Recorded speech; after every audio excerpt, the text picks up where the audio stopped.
Hey guys, how's it going? My name is Adam. Today I'm going to show you how to send file on Messenger. So first of all, just go ahead and open up the Messenger app. And as you can see right here, this is your Messenger app and everything. Just go ahead and enter the chat that you want to send a file to.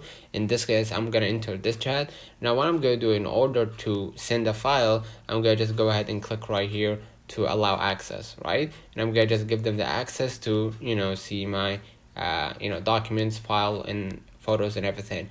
But there is no button right here allows you to send a file. So how do we send a file to Messenger?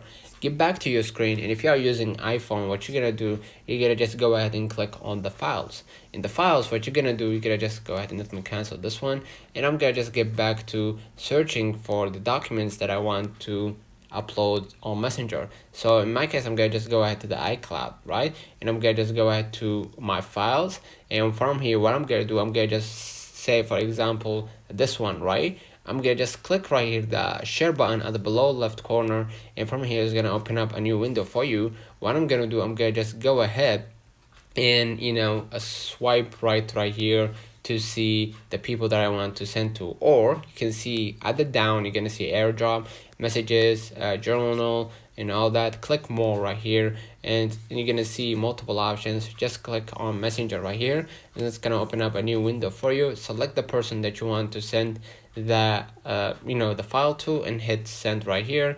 And basically what's gonna happen, you're gonna be sending this file to that person. And let me just go ahead and check it out right here from Messenger. Click on it.